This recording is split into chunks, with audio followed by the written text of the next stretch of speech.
Okay, today we're looking at apparent forces in circular motion. So similar to what we talked about with the elevator, we're going to be looking at apparent weight and things like that. So starting out, you may have heard of the term centrifugal force before, but there is absolutely no such thing as centrifugal force. You may have experienced when somebody takes a sharp turn to the left in the car, you feel like there is a force pushing on you. Throwing you to the side of the car. Well, there is no force pointed outward like this. Okay? You kind of feel like that's what's happening, but that's not. What's happening is your body, it has inertia, and you're trying to continue going in a straight line. Well, you're trying to go in a straight line, but as you try to go forward, the side of the car keeps hitting you. And so the side of the car that we think of as being on the outside is actually turning and going kind of in front of you. And that's what's pushing you towards the center. So that is the net force or the centripetal force that is making you do the circle. The reason why you feel like you're being thrown to the outside is inertia. But again, you're actually trying to go straight. Your inertia is trying to carry you in a straight line, tangent to the circle. But we know that inertia is not a force. So centrifugal force is not a thing. Centrifugal force is really just inertia, and that's what you feel when you feel like you're being thrown to the outside of the car. But that is not a force. The net force, as we have talked about, is truly to the center of the circle. All right, so what we're going to look at now is roller coaster loops. So doing some kind of loop-de-loop. And you'll need to pay attention to whether the cars are on the inside or the outside of the roller coaster. But this is what we're going to be taking a look at. So we're going to analyze the top of the loop, and we'll be analyzing the bottom of the loop as well. So we're going to start with what happens at the bottom of the loop. So we've got our loop here, we've got our roller coaster sitting on the inside of it, and we're going to start with a free body diagram for that. So we know that the roller coaster has a weight. So I'll go ahead and put that pointing down. But I know it's doing a circular motion. So therefore, there has to be a net force towards the center of the circle. So net force doesn't go on the free body diagram. I'm just drawing it off to the side just as a reference. Again, that's not actually part of the free body diagram. But the net force has to be towards the center of the circle, which means it has to be up. So the only other force acting on this car is the normal force, but therefore the normal force must exceed the weight. So the normal force is bigger than the weight in this situation.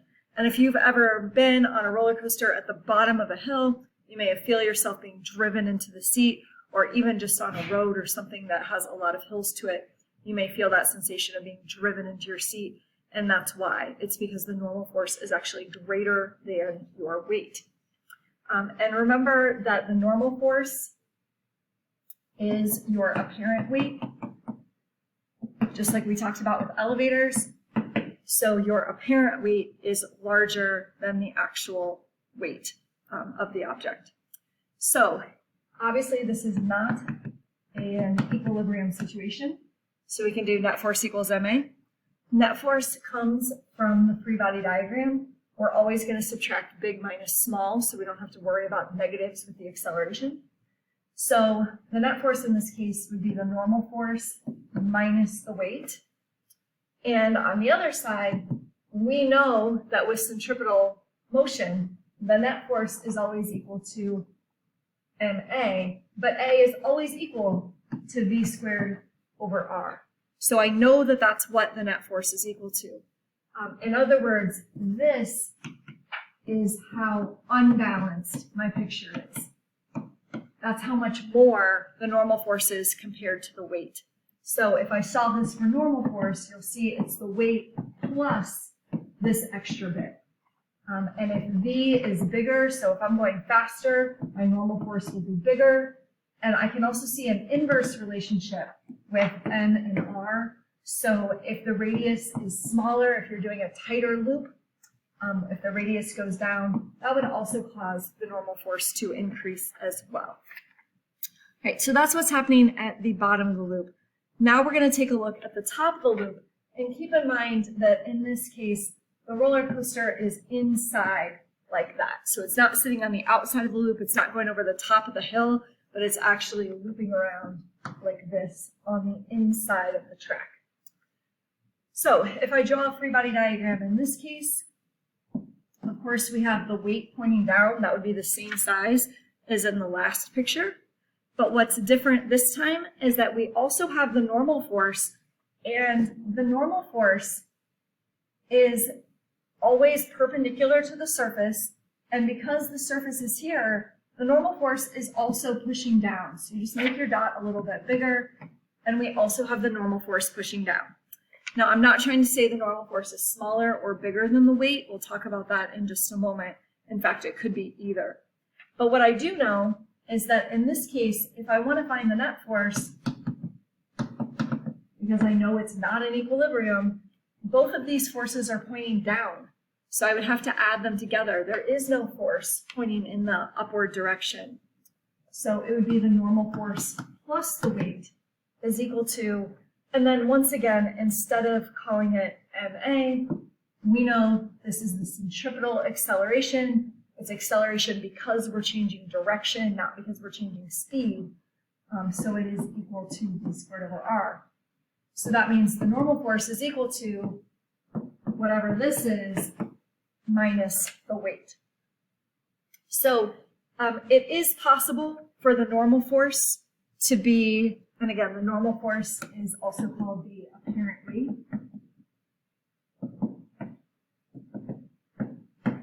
It's actually possible for the normal force to be either bigger or smaller than the weight, depending on how fast you're going and what your radius is. So if you think about if this was equal to 2w, or just a little more than twice the weight, when you subtract the w, it'd be equal to the weight.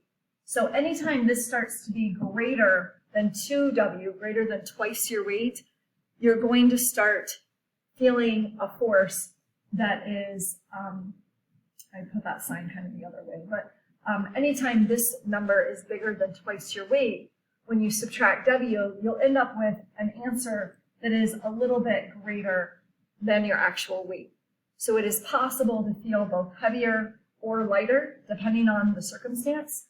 In order for that to occur, for the normal force to be greater than the weight, you would have to have either a large velocity or a small radius, or a combination of the two, because those are the things that make this part big. And when that part gets bigger than 2w, then when you subtract the weight, you end up with an answer that's bigger than the weight itself. If you don't have a very large velocity, or you don't have a very big or a very small radius, it is possible for the normal force to be less. And you may have experienced that before when you're going upside down in a roller coaster. You may have had the sensation that you're almost falling out of your seat. That's because the normal force has lessened on you, so you're not being driven into the seat the same way. And what we feel is the seat touching us. So if you go sufficiently slow, you may get that sensation of falling. All right, the next question in the AP test likes things like this. We want to know, what is the slowest speed at which the car can go and complete the circle? Well, the issue of completing the circle happens at the top. Right? That's where we're going to have an issue of not making it around the circle. So if we think about this, it would be a situation where the car goes so slow, the normal force actually drops to 0. Because remember, it is the normal force that actually forces you around the track. So if you don't make the circle, it's because the normal force has gone away.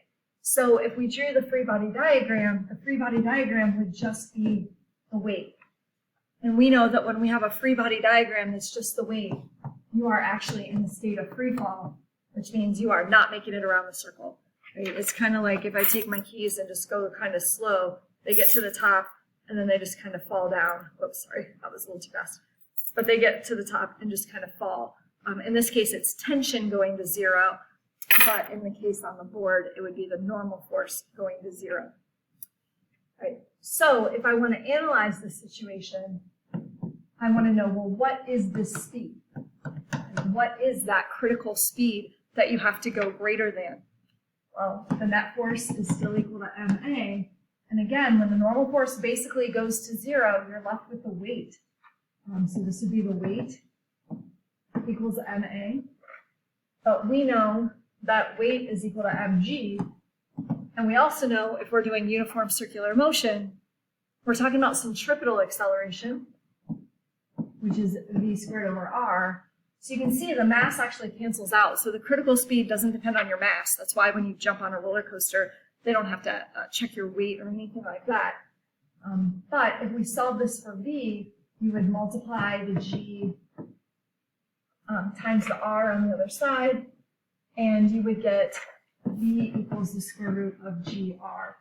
So this is the critical speed to make the loop. So if you want to calculate what that speed has to be, it's all dependent on how big the radius is, allows you to calculate that. Okay, I'd like you to pause and try to answer this. So we have a textbook swinging back and forth. We want to know which is the correct free body diagram.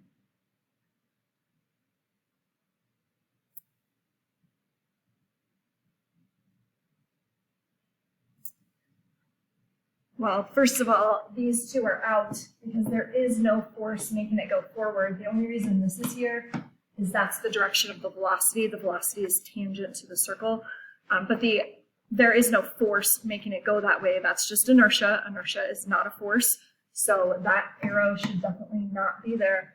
And as I look at the others, the way that I know the correct answer is the net force needs to be towards the center. Right? The net force has to be up in this case. So that means this up arrow of tension has to be greater than the weight. And it appears that that would be the answer for C. Okay. As we take a look at this car, and we'll actually do this calculation in just a moment, we see that the car's out of gas and it coasts over the top of hill at a steady 20 meters per second. So there's no like force from the engine or anything like that. It's simply just coasting. We're ignoring any air resistance. So once again, go ahead and pause and think to yourself, which of these would be the correct free body diagram?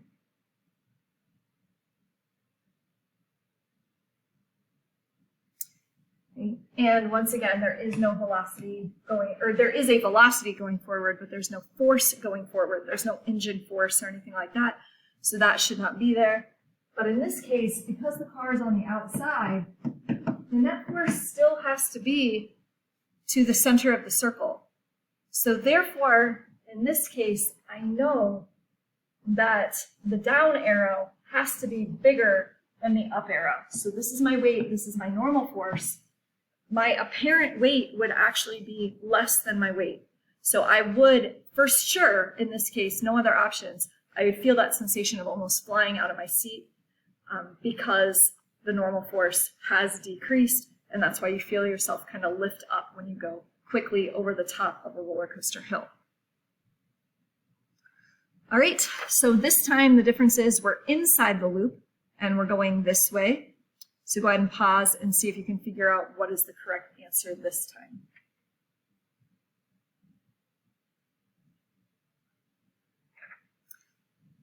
Okay, and in this case, both the normal force and the weight would both point down, so this would be the answer. And again, we know that they're both pointing down. We do not know which one is bigger and which one is smaller. If you're going really fast, the normal force would be bigger. If you have a tight radius, the normal force might be bigger, but it's possible that the weight is bigger. So that would be the correct answer. Again, there's no force making it go in that direction. That's just inertia. All right, and I'd like you to, again, try pausing this and try to answer these questions rather than just watching me do it.